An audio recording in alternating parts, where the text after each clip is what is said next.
From Gahanna, WGLH-TV presents Lincoln Live with Caleb Feaster and Brendan Phillips. Green dots can be seen throughout our high school. But what exactly is Green Dot? We'll explain. Are you smarter than a 5th grader? We sent Lily Sager to Lincoln Elementary to find out. And 3 nights of music will fill our auditorium this week. Details on the orchestra concerts at Lincoln. You're watching Lincoln Live.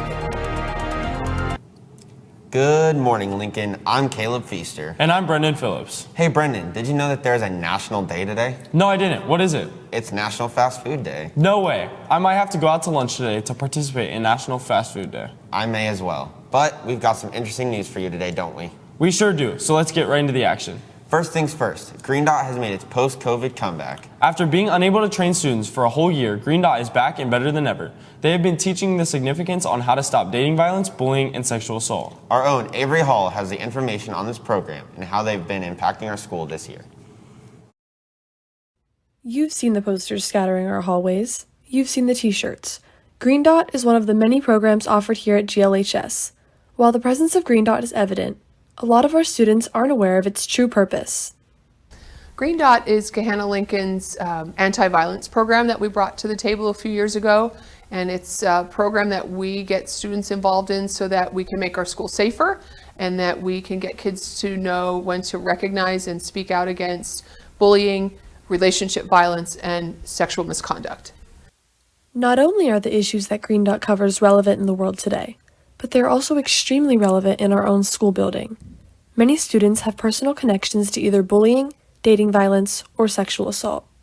I know a couple of people who have gone through some of the things that we talked about in Green Dot, and I just think learning more about it, those things can be prevented or they can be stopped before it got worse. I've been picked on here and there throughout my life, but I do know a lot of people in my life who have experienced some kind of violence, and I think it is extremely important to be an advocate for it.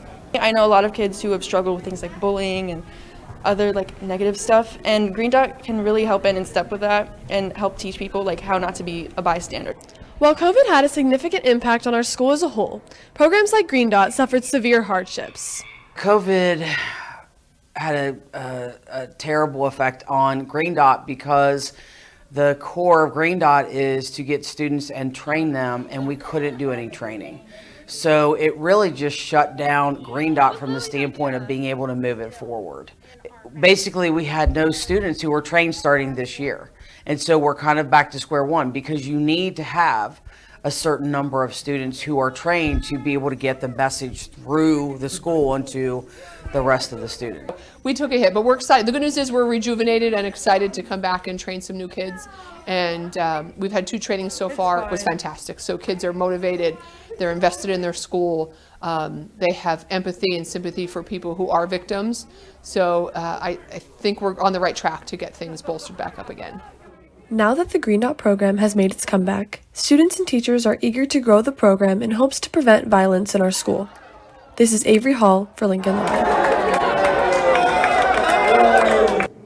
Thanks, Avery. The best kind of learning is active learning, and some students got to do that at Clark Hall yesterday. Students in Miss Reed and Miss Kessler's class were given the opportunity to learn about the rules of riding public transport systems alongside learning about how to enter and exit COTA buses. Students were informed on how to ride public transportation downtown and also across the area, with information lesson provided by one of the bus drivers. That seems super cool, but Brendan, do my eyes deceive me, or do we have Reagan Reitz yet again in the studio? I think you're right. How are you doing today, Reagan?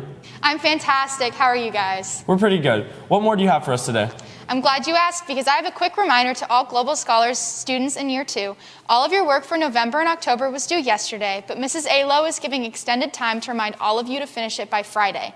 Do not forget to sign up for any of the Zoom virtual calls for this month as well. Have you ever heard about the Iceland trip? The interest meeting is next Monday at 5:30. Listen up because there are going to be some new things that are happening this year that didn't happen last year. Here's Mrs. Balmer with more information. The Iceland trip, we went last year. We went during the summer. This one will be unique even to in comparison to the last one because the way that Iceland works, their daylight is 24 hours during the summer pretty much. Nighttime tends to be close to that during the winter months. So we will be at a point where there's a little bit of daylight, a little bit of nighttime. You'll have a better opportunity to see northern lights. The terrain and the landscape are going to be totally different than our last trip. So even if you were to go on the last trip, it won't be anything like the last trip. Thanks, Mrs. Balmer. Well, that's all I have for today. Back to Caleb and Brendan at the news desk. Thanks, Reagan.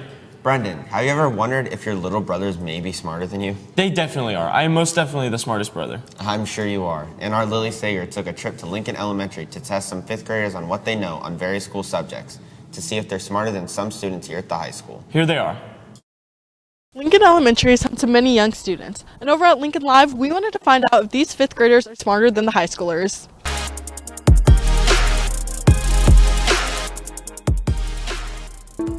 So what is it called when an animal eats both plants and animals? An omnivorous. A carnivore, not a herbivore, but the other one. Omnivore. That animal would be an omnivore. Isn't it like omnivore? Yes. That's the only boar I know. Omnivore. When the animal doesn't have a backbone. A mammal? Hold on, let me think. Ow, no. When they don't have a backbone, backboneless. I don't know. Yeah, I couldn't tell you. And what are the primary colors? Red, yellow, and blue. Red.